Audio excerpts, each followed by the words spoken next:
Hey everyone, it's Xander, and remember, Epic begins with one step forward.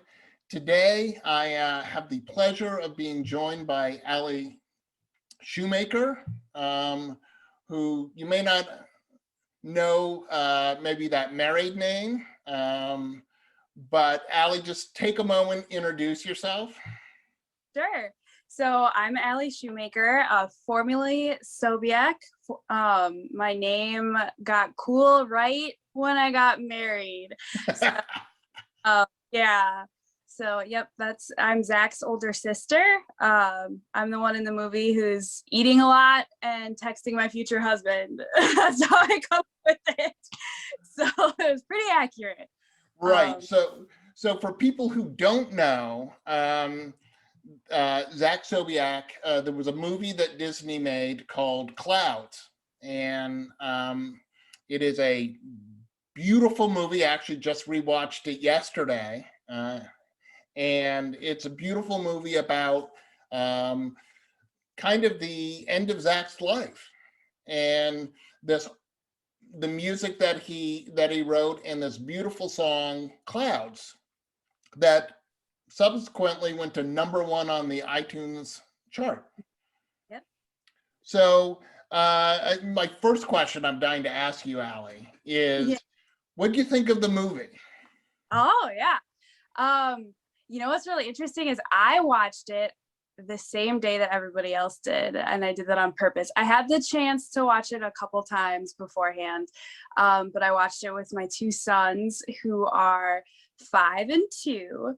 I just kind of wanted to like be by myself and just have that be a part of the experience with my sons. But I thought Justin Baldoni did a phenomenal job with the movie. He captured Zach's character so beautifully. And while some of the events are a little jumbled or meshed together, the atmosphere and the whole meaning behind it was conveyed super well. I was really, I won't lie, I was a little skeptical at first when my mom was talking about a movie, and I think it was beautifully done. I was really pleased with it. So yeah, again, I certainly never knew Zach, but it seemed, from what I could tell, to seem very real about the events going on, and how he was dealing with stuff, how the family was dealing with stuff. So, and so, you know, there's the movie. I'm not going to spend the whole time talking about the movie. You know, if you want to watch it, it's on Disney Plus. It's a really great movie. If you don't want to watch it but want to hear Zach's song, it's called Clouds. You can find it on streaming services. And so I wanted to know, you've got some other siblings. Yeah, I do. Yep. Okay. So are you the oldest, or is because in the movie it wasn't really clear, like older people, like, because it looked like there was an older brother and you, but I'm like, okay, well, where are you in the whole Sobiech? So I am the oldest and the shortest, and one who looks like I'm 15. And I will for the rest of my life, hopefully, I guess, I don't know. But it's me, and then Sam is second, and then it was Zach, he was a third, and then baby. So, and she's 8 years younger than me. So we're all within that 8-year span. Okay. And obviously one of the things that I focus on that you know, obviously you and I unfortunately share in common is we're sibling survivors, you know, lost a sibling. How are your other siblings doing? Yeah, you know, it's kind of remarkable, actually. We're all doing really, really well. It's really weird and I guess kind of strange to say, but I feel like our family is a lot closer after this whole event. Like each of our individual relationships. Grace is in school. She's going for graphic design. Sam is doing something super cool and nerdy in science that I probably can't explain well. But yeah, I think we're all doing pretty well. And that's great. I should mention, just because some people may or may not know, Zach died of osteosarcoma. Yep. And one of the cool things that Zach did before he died, or at least portrayed in the movie this way, is that he started the Zach Sobiech uh, Osteosarcoma Fund, which Yeah. is, and so take a moment and talk a little about that and what that fund has been able to do. Yeah. Yeah, so that's something that really materialized right before Zach died. It was something he really wanted to do, like you mentioned. And it was something that wasn't at all on our radar. We used to be before Zach, a little family of hobbits that didn't do anything, and science was like, not really something we were super interested in at the time, but it just made sense and it fit really well. I don't know the exact dollar amount that it's made so far, but we have garnered a ton of donations for the osteosarcoma team at the University of Minnesota. And I know each of them personally. I'm really lucky to know them because I started working at Children's Cancer Research Fund just like a year and a half after Zach died. So I actually had the opportunity to work in the marketing department and help tell the story of what these scientists are doing, why research is so important. And there have been some really awesome discoveries, the genetics behind it, just really understanding the genetics behind it, and then seeing if there's drugs out there that, we could potentially use to help with that. And there have been some really great breakthroughs that way. And it was just really wonderful for me, especially at the stage in the grief that I was in, to make purpose out of everything that had occurred, and to be able to see some like tangible awesomeness happening from that. So yeah, and I could say, Alli, that I think another thing that's similar is my family, after Lucy was killed, we started it's called the Charisma Fund, and it's for the last 23 years we've been doing really cool things in Lucy's memory. And I'm sure you share the same feeling, that it feels really good to focus on, as I like to say, focus on the rainbow that was Zach's life and perpetuate that by doing good and not just focusing on Zach's gone. right. I know personally that it is so much more rewarding for me to be able to fund really great organizations and do great things in Lucy's name. It's so much fun, especially when I find an organization, or the board finds an organization, and I get to call and say, hi, you don't know me, but we're about to, we're going to make a donation. What's the address I should send the money to and stuff? And, like one of the big things we've done since right after Lucy died was we have a scholarship at the law school she was at John Marshall Law School in Chicago. And we fund a graduating attorney going into public service. And it helps to offset some of their student debt. So that they can go into public service, because public service is really, really important, but unfortunately doesn't always get, those assistant DAs, those government jobs are really important, and those attorneys are doing fabulous work on behalf of so many people who are in need, but they just don't get paid as much. Right. So I could say, like, when I saw that in the movie, and I'm like, oh my gosh, yeah, I could totally relate to.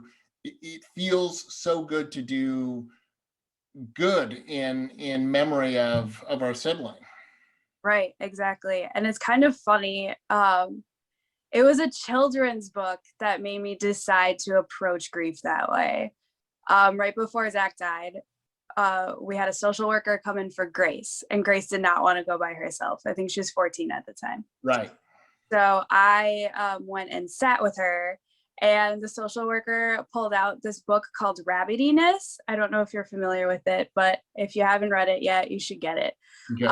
About a rabbit who like disappears, and all of his friends are just left with this deep, dark hole, and they don't know what to do with it. You know, Rabbit loved to do music and paint, and so they go in this hole that he left, it's all metaphorical, Yeah. and all the materials that he used to use, and then they make their own kind of like beauty out of what he left.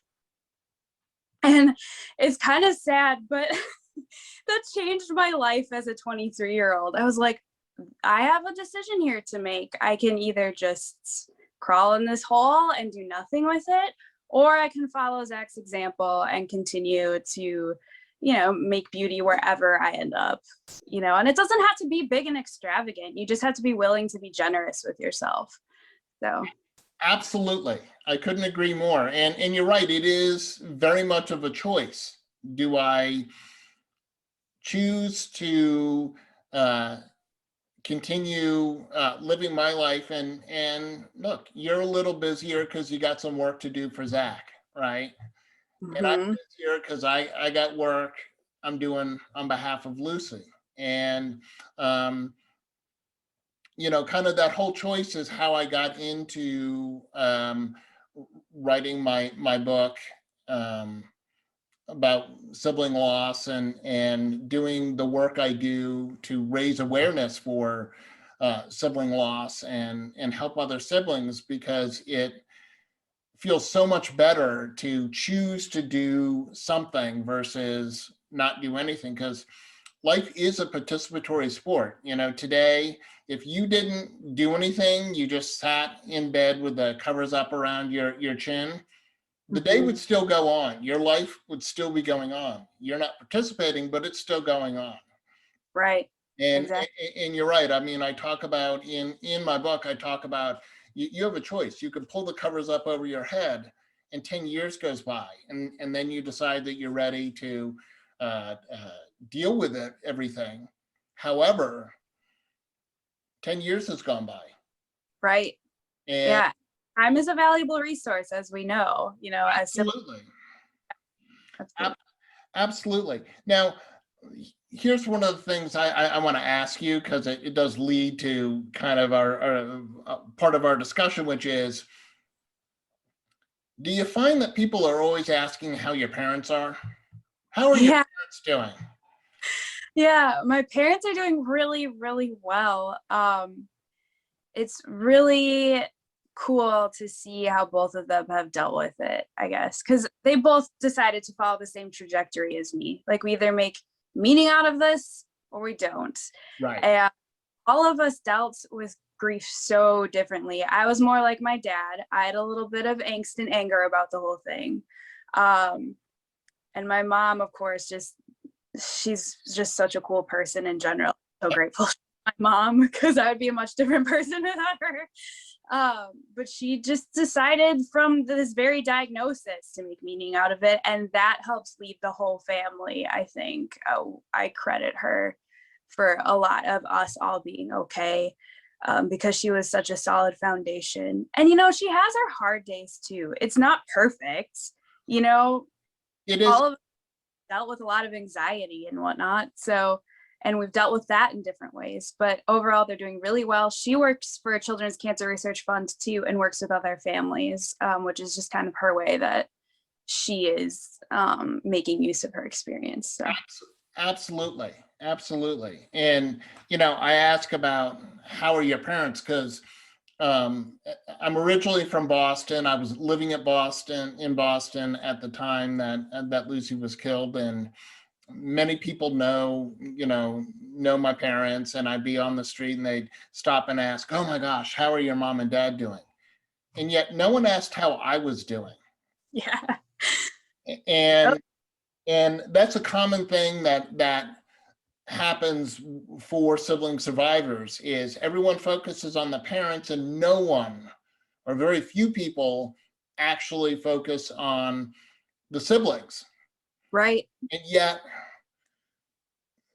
here's some startling facts, okay? The longest relationship you'll have in your life, Alli, is with your siblings.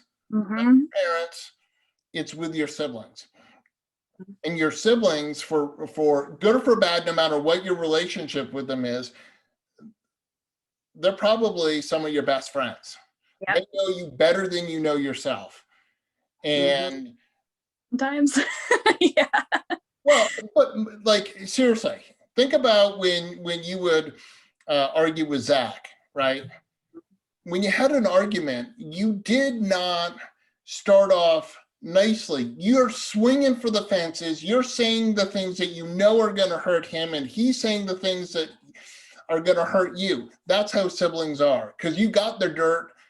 You have 100% of the dirt on each other, and you will use it to win the argument. Oh yes, definitely. And, Definitely. and but you know, I mean, my experience was, and I'm interested to know your experience about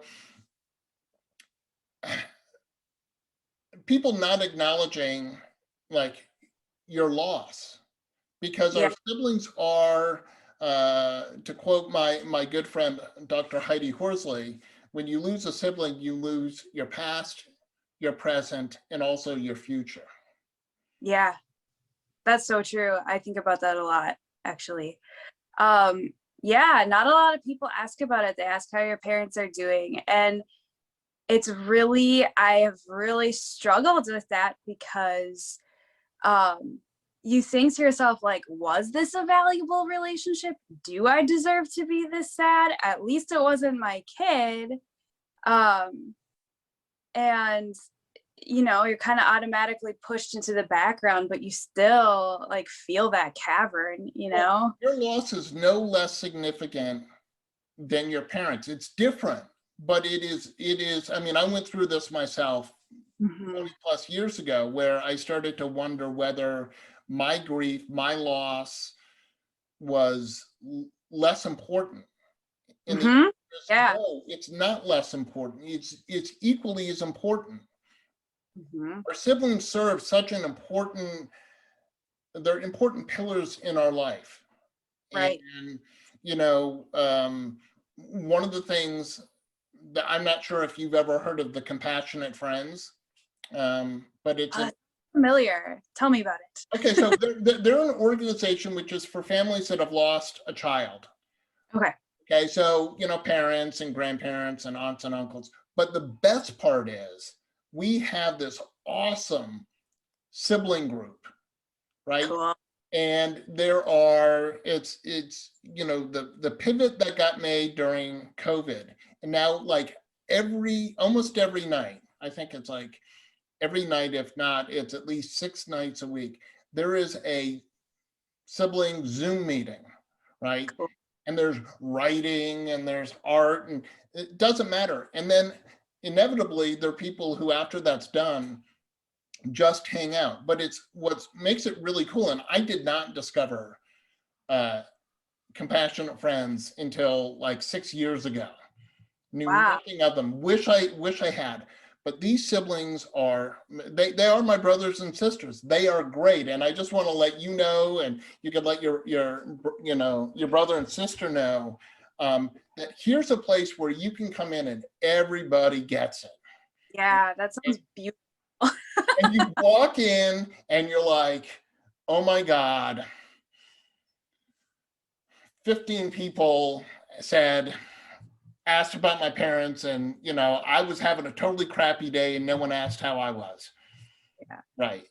And there will be people go, yeah, gotcha, feel you, and stuff. So I just bring that up to you as yet another resource, a awesome resource for you and your brother and sister and anyone else you know who's like, I need a place. When I go, when we're having in-person conferences,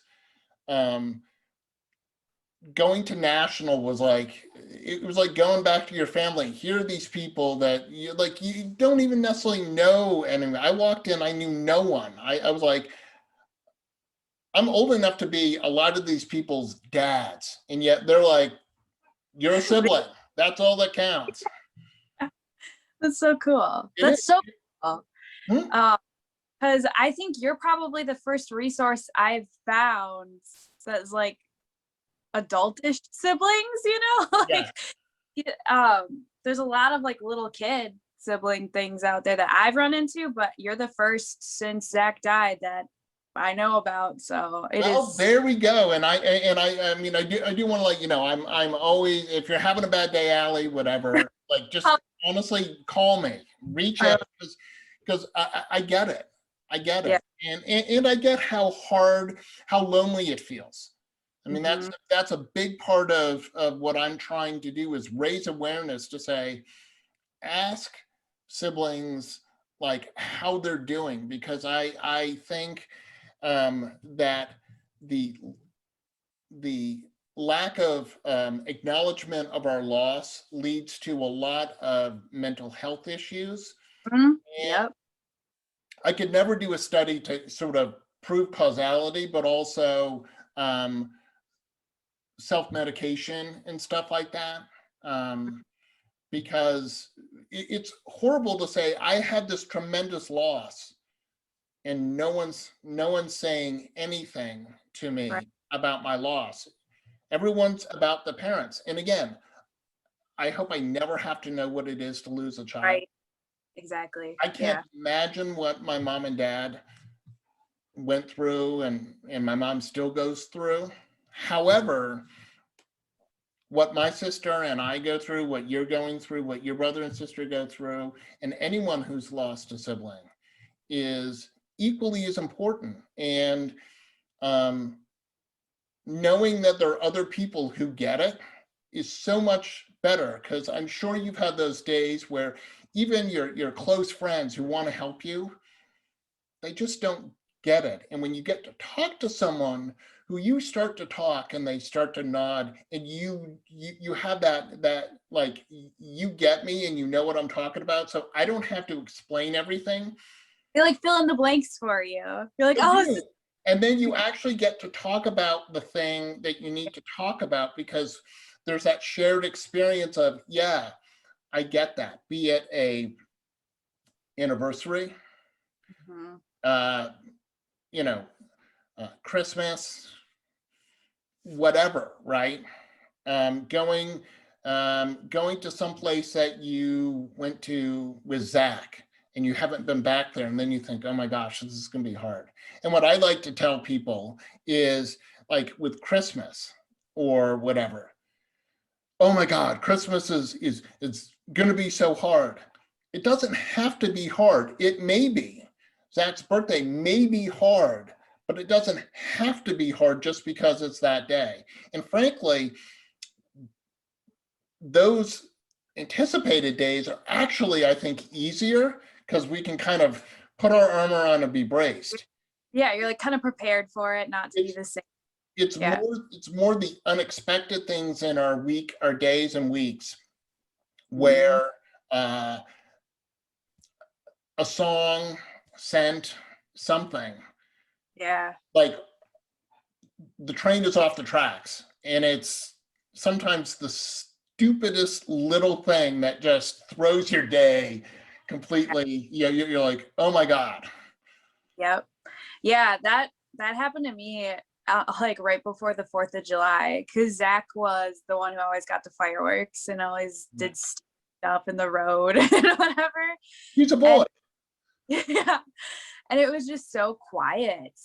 And you just like the silence like really affected me. And the 4th of July is the 4th of July. It's not like too fancy, but like it really hit me then.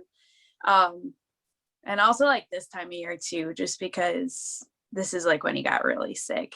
Yeah. It's almost, and his death anniversary isn't as bad for me as the time leading up to it and thinking about it then. That was the worst point. Right. And here's one of the things that I kind of wanted to talk to you about, because Yeah. your experience and my experience are different in this way, which is Lucy was just gone, right? So there's the good and the bad of that, right? Yeah, about that a lot actually. She didn't suffer, but she's gone, and I don't get to say goodbye. Right. Yeah. With you, you watched Zach be sicker and sicker, but you got to say goodbye. Yep. And I don't think either one is, there's as I said, there's good and bad on either side. But for me, it's just the day, her angelversary, right? That can be hard. I found with time, it's not as hard. Yeah. It happens to be the day she was killed, also happens to be my best friend from college's birthday. So it was always kind of hard. I was trying to help him celebrate. But the first 10 years, it was really hard because I was so devastated that day. Yeah. And so, yeah, I mean, there's so much to this, and now I get a question. Do you guys sit around and talk, tell stories about Zach as a family, and kind of process through stuff that way, or? Yeah, it was actually really cool. Sometimes it happens organically, like a song will come up on the radio, or someone will say something that reminds the song comes on, you're like, really? Yeah. I mean, that's the one bad thing, is you honestly could totally in your day, and all of a sudden there's Zach's voice singing, and you're like, oh my God. Yeah. Well, it's actually kind of funny because Clouds has been played so often that it's like not as hard to hear as maybe his other music. That's a little bit, because it's like Clouds it's like the pop song you hear over and over. Like, Zach. It's a good song. I gotta say, it's a really great song. Yeah, we love it, but when you hear it all the time, you start to like that too. Really? Again?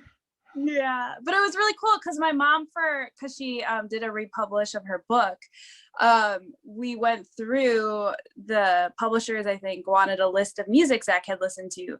So it was super cool. I got to tell this story. Yeah, please. So it was last Father's Day we got, before this, we got my parents' old couches. And we lost some toy of my son's, and we had to rip it open and try to find it. Didn't find it, still missing. But we did find Zach's old missing iPod that we thought was gone forever. Oh. We couldn't turn it on, so one of my husband's friends ended up being able to fix it. And so I was able to give that to my dad on Father's Day last. Oh, how nice. Yeah, and it was super cool because music was so much a part of Zach, and it was just kind of like delving into that part of who he was, and being able to do that again was really cool. And so our family, what we did for my mom's, she needed to put together a music list of his favorite songs, is we got to look through this iPod together and listen to the music and be like, yep, this is one of Zach's favorite songs and whatever. And of course there was a lot of memories along with that, but that was just a really cool experience because that was one of the first times that all of us were there, just really talking about it. So yeah, I mean, I know that my family, we still sit around and we'll tell stories, and not just the good stories. I always say, everyone's human, and we tend to canonize the dead. Oh my gosh, right? But the fact of the matter is, there were probably many times where Zach was a jerk. Oh yes. and there were times where Lucy was a jerk and not nice to me, and to tell those stories. And I mean, there were stories that I told where I thought my mom didn't know something that Lucy and I had done. Yeah. But your mom and my mom seem to be similar, and my mom knew. And her thing that she says to me all the time is, a mother knows. So it doesn't matter where I've been able to travel around the world, and if I'm having a bad day or whatever, and I happen to call my mom and it's not going well, but I'm trying to put on the, oh yeah, everything's okay, she'll let me slide with that. But when I get back, she goes, yeah, when you called me from Norway, I knew you weren't happy. Yeah. And I'm like, how did you know? And she goes, I just know. And when I was a teenager, like, I'm kind of a huggy person. I'd hug my mom all the time. But there was what she called the money hug, which is when I wanted like $5 or $10 or whatever. And I never know how she knew. She goes, is this a money hug? And I'm like, no. And I'd be all like indignant, that it wasn't a money hug. But hey, if you can give me $5, that'd be great. But then I was like, as I got, as a young adult, I'm like, how did you know the difference? And she Right. goes, again, just the magic of motherhood. I know. In the same way, look, you're a mom, you know your boys, you Yeah. know when something's up. Uh-huh. They Oh, may try definitely. and hide something from you, but like you're like, no. My mom radar tells me there's something up. Right. Exactly. Exactly. So, and I think telling of the stories is so important, because that's how we keep them alive in our heart. Right. I don't have a major motion picture that I can watch again and again to uh, keep Lucy alive, like you can watch Zach, but that's okay. Right. Maybe someday I'll have the major motion picture, and no. Well, what's kind of weird though is like I don't even think of them. All right. First of all, let me say that I feel so privileged and honored to be able to have a movie. Oh, Or sure. No, absolutely. a lot of families don't get that, and I Of course. never. But it's like when I watched that, it's so well, first of all, it's like it was condensed into the book, and then that's further condensed. And so the movie does a really good job portraying his personality and all those things.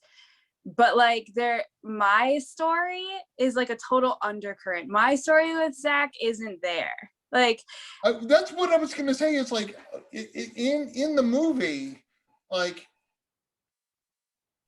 as you said, you're eating at the table. yeah. and sort of the focus in terms of the sibling is more with Zach and your younger sister. Yeah. Um, And kind of like an older brotherly role, and her purpose in the movie I think was to show that nurturing side of him too. right. And part of a movie is we kind of become props to the main character, who is Zach. Like Sure. what can I say about Zach? And so I mean that's the thing. So when I watch it, I think, oh, this is like I've only watched it once. Okay. But it wasn't as hard for me to watch as I thought, because I was like, oh yeah, this isn't my story with him anyway. This is his story with Sammy and Amy and a little bit of Grace. So Yeah. So yeah. Definitely. No, I mean, and I was really, I'm just poking fun at you about I know. But no, interesting point though, because that's something I've actually processed a lot, and it's hard because on one hand I feel super, super grateful that everybody wants to keep Zach's memory alive, and you don't feel like this burden, like, oh, I guess talking about her dead brother again, like, everybody wants to do that with you, and so that's a huge privilege, perk of having that be my thing. People want to talk about our dead sibling. Of course they do. Why wouldn't they? No, but no, I kind of get it. When you bring it up, and it's like, okay, let's talk about how nice it is outside. Well, it is awkward, but I think one of the things that I experienced was we as Americans we have no ritual around death, other than the fact that if Zach died and it's like you had the most communicable disease in the world. Oh my God. Yeah. I always had that. Don't get close. It might rub Don't off. say his name around it And for her. and I had the same thing. I went back to work. I wasn't really doing a lot of work, but it certainly beat sitting in my apartment, like just Yeah, all by myself, feeling horrible, right? right. And people would come up and um, when Lucy was killed at the time, my dad was a sitting district court judge in Massachusetts. Oh, So wow. Okay.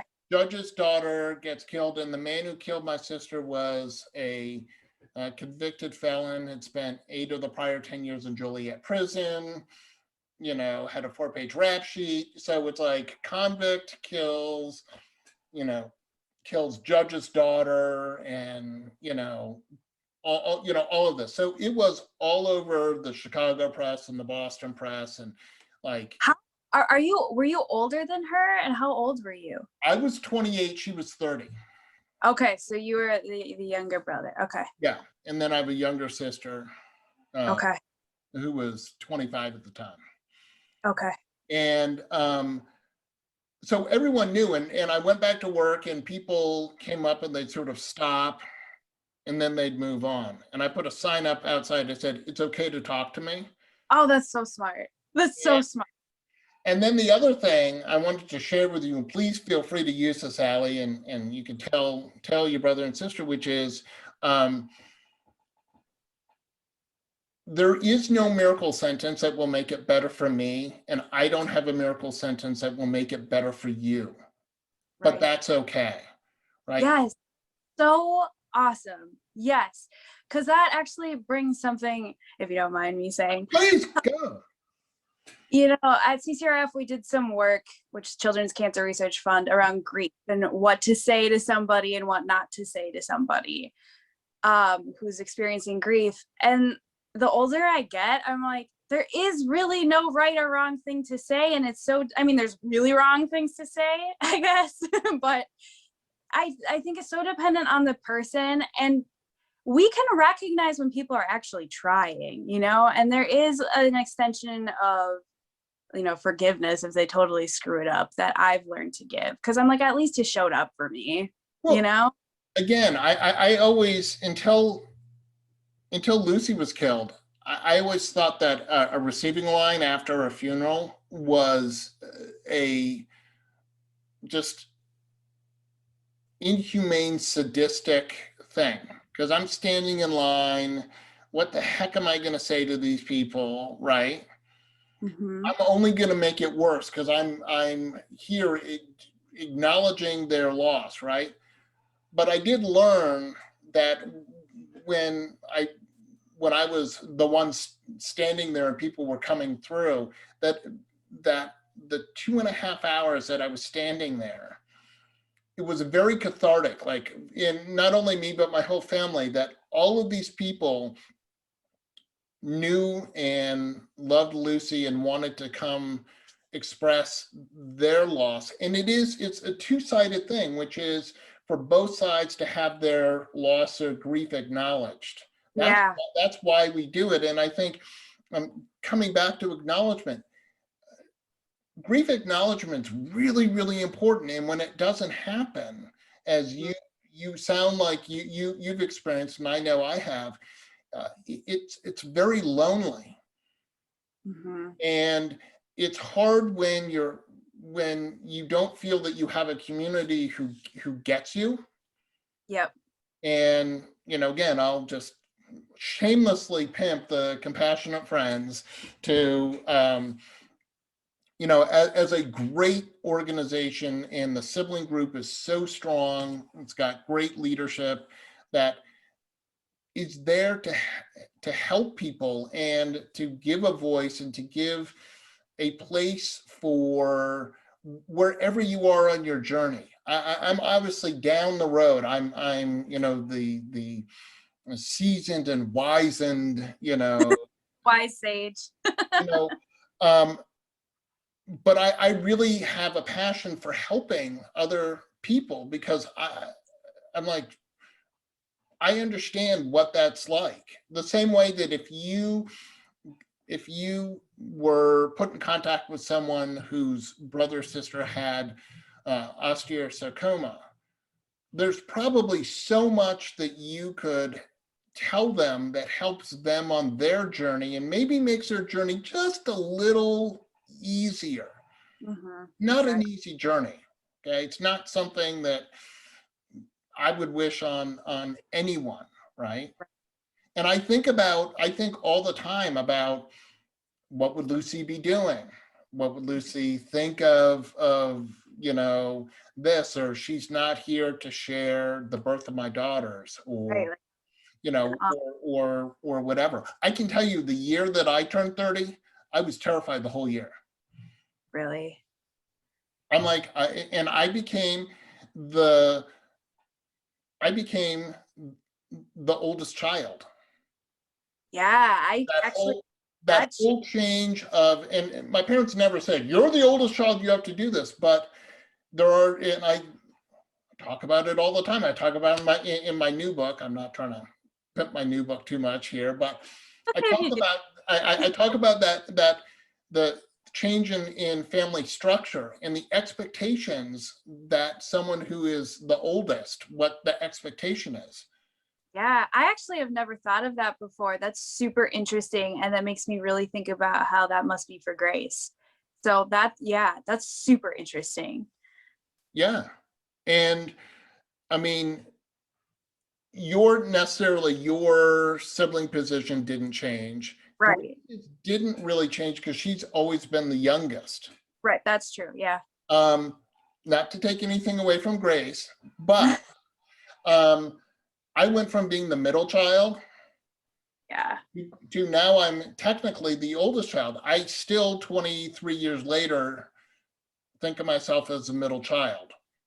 Yeah. Even though Lucy obviously hasn't been around for almost a quarter century. And my parents never said, now it's up to you, but I knew that there were a whole lot of firsts that I was going to have to do that Lucy never did. And Lucy had quite a few stupid maneuvers that I sat back, looked at and go, all right, not going to do it that way. Yeah. And, so there's that. There's the, how is the relationship change between the siblings, right? Right. If, in the movie, it appeared that Zach was very close to Grace. How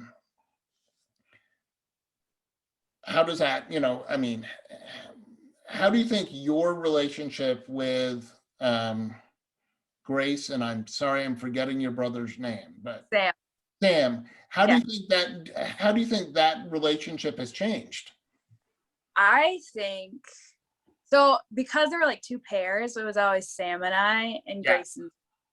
Right. I think obviously there was a hole left, but I'm kind of grateful for the experience in a way, because I'm a lot closer to Grace now. Sure. Just as sisters, and actually the three of us are pretty close. So I mean, that whole gap that was there was resolved pretty quickly, and it's because we not only experienced Zach's death together, but also everything that happened afterward. We had very similar feelings about like things like the documentary and the movie and all of that stuff that were sometimes different than my parents. And I think sharing that experience together has made us a lot closer than I probably would have been with Grace had Zach been alive. So sure. Absolutely. I mean, there's no doubt, because just pure age wise, what you're going through is not, is so far removed from what Grace was going through at 14. Right? Yeah, so true. Yep. Yeah. Because she was like just entering teenagehood, and I was trying to figure out the next chapter of my life in college. I was 23. I think he was diagnosed when I was 19. And it was a really strange thing, because Zach was facing essentially a death sentence that was like, your life's going to end when you're a teenager. And I was facing like, but yours isn't. So you have all these things you need to do to move on with your life, but you also want to stay put with your brother. And there's that tension. And then, you know, I think Grace was also at a really pivotal chapter of like transition too. Absolutely. But obviously, yeah, they're both very different. So I think now that she's older too, we're able to process things more similarly than we may have been, you know, when she was 14. Yeah, no, absolutely. And again, you know, we all change and we all, you know, Yeah. as we get older and we get through adolescence, our perspective changes. We, you know, I find that as adults, my relationship with Cynthia, my younger sister, is it was always really good. She was like the little brother I never had, and Yeah. growing up, we played games and stuff together. But certainly, it's evolved and matured and stuff somewhat. She still likes to scare the bejesus out of me, but and unfortunately, she's exceptionally good and crafty at it. So. Oh man. I mean, I'm telling you, Allie, like one of the things she did one time, my parents had a house in Boston, and in order to use the shower, I had to go through her bedroom. It was like early in the morning. And so I go in, I'm trying to be all quiet, and I look. And then when I'm coming out of the bathroom, I'm trying to open the door. It's an old house, and the door sticks with the humidity. And I get it open, and I look over, and it looks like she's still in bed. So I'm quietly trying to get out of her room. And there's right next to the doorway is a closet. And she pops out of the closet. Scared me so bad, Allie. Oh my, I fell on the floor. I was like, oh my God. It sounds so awesome. And what she did is she had taken her pillow and she put it in the pillow so it looked like she was in bed. That is really crafty. I'm telling you, she's crafty. I'm so motivated. I don't know if I'd be that motivated. She's your quintessential younger sister. I'm sure that Grace does, you know, Grace just came out knowing how to bother the bejesus out of you. Yeah, that is true. That is very true. And she probably still can, you know. Every once in a while. So yeah, I mean, and you know, I mean, it is interesting, and certainly what you've gone through and sort of the publicness of Zach's death, you know, I have to imagine at times makes it kind of hard because it puts all of your whole family kind of on display. Mm-hmm. Yeah. Yeah, that's very true. Yeah. And I think, you know, it's kind of weird. I think about it because we kind of had the option to be on display or not. And what's interesting is all of like my siblings and I, we kind of decided just to kind of take the background. It was our decision partially, but also just like being siblings in general kind of put us in the background. But yeah, I don't know. That's the thing to think about is how being on display kind of changes things. Look, I mean, I put myself on display because I'm out there talking about Lucy every day. And you know, one of the things I want to tell you is that every day you have a choice whether you want to talk about Zach or not. Yeah. And I told my friends at the beginning, just because I don't want to talk about it today doesn't mean I don't ever want to talk about it. It just means today is not a good day and I'm choosing not to do it. And there's so much power in choice, Allie, right? Yeah.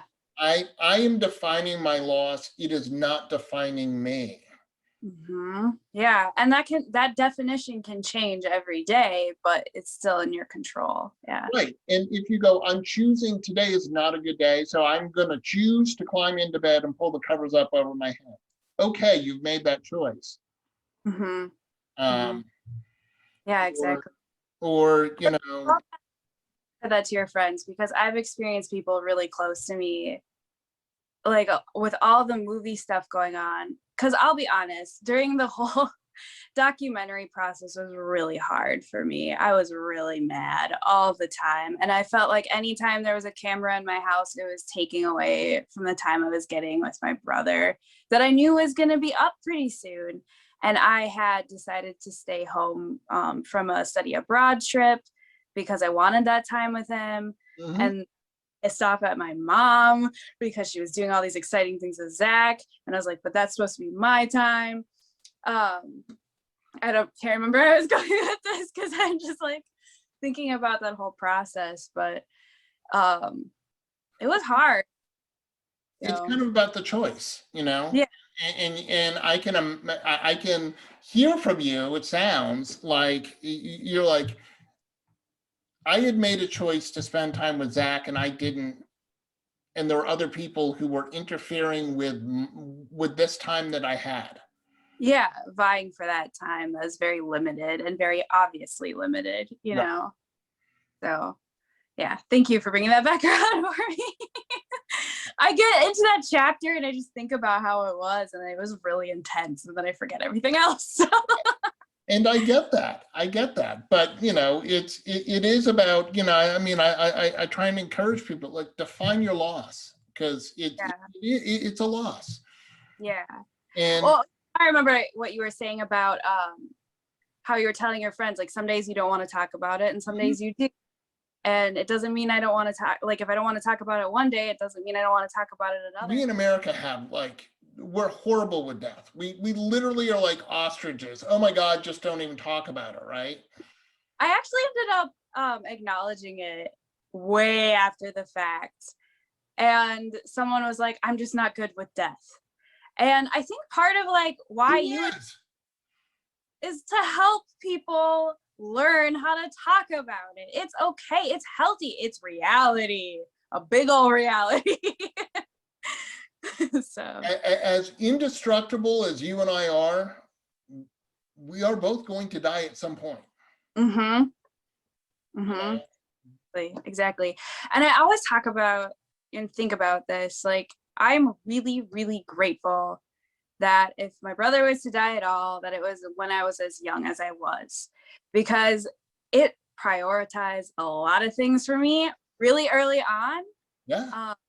And I don't have to do that now. Like, I don't have to struggle through that. It hurt really bad in the moment, but I have so much more meaning in my life now because of that I wouldn't have had. I can pretty much 100% say without that experience.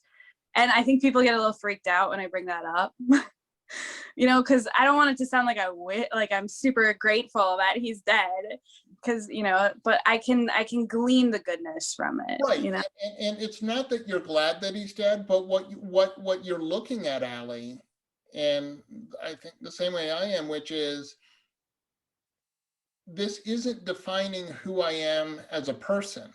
Mm-hmm.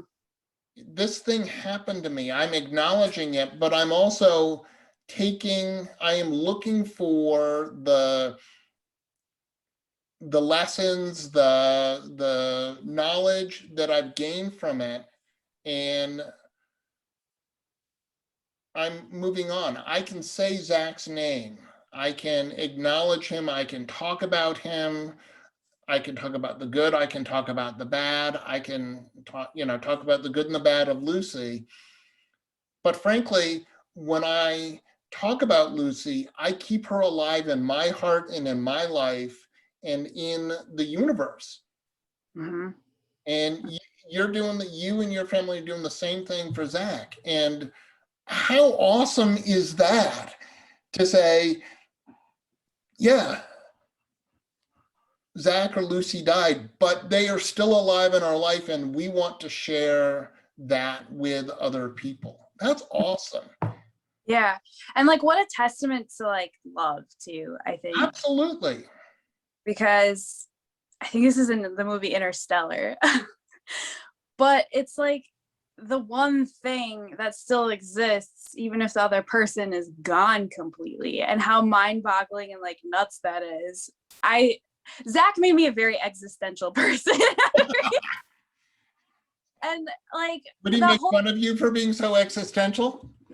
yeah, he made me so existential, and I'm that's such a beautiful thing to have now, you know, and to be able to share with other people is you know, like it's kind of weird that humans can still love people even when they're dead, and like what does that mean, and how does that define who we are, and whatnot. And it's just, I don't know, it's something that I feel really privileged to be able to have experience and also share with others.